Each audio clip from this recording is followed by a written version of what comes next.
शासकीय जमिनीवरील पात्र निवासी अतिक्रमण नियमित करण्यासाठी अतिक्रमणधारकांना प्रस्ताव भरणे व आवश्यक कागदपत्रांची पूर्तता सुलभ व्हावी यासाठी मंगळवार दिनांक 14 जुलै रोजी सकाळी 11 वाजता कुरुंदवाड येथील तबक उद्यानातील जिम्नॅशियम हॉल येथे कुरुंदवाड शहर पुरोगामी कृती समितीच्या वतीनं विशेष मेळाव्याचे आयोजन करण्यात आले.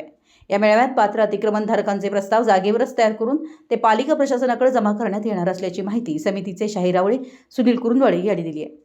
माहिती देताना आवळे पुढे म्हणाले की शासकीय जागेवर निवासी स्वरूपात वास्तव्यास असलेल्या पात्र नागरिकांना अतिक्रमण नियमित करण्यासाठी नागरिकांना कागदपत्र व प्रस्ताव सादर करण्याबाबत अडचणी येत असल्यानं त्यांना मार्गदर्शनासाठी विशेष मेळाव्याचे आयोजन करण्यात आले आहे.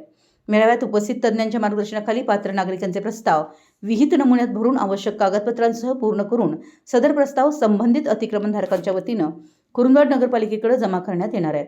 मेळाव्यास येताना अतिक्रमणधारकांनी पालिकेतून सन 2011 पूर्वीचा असेसमेंट उतारा, लाईट बिल, घरफाळा भरल्याची पावती, रेशन कार्ड, कुटुंबातील सर्व सदस्यांच्या आधार कार्डांचे झेरॉक्स प्रती, मतदान ओळखपत्रांचे झेरॉक्स प्रती तसेच सर्व कागदपत्रांच्या प्रत्येकी 3 झेरॉक्स प्रती सोबत आणाव्यात असं आवाहन करण्यात आले.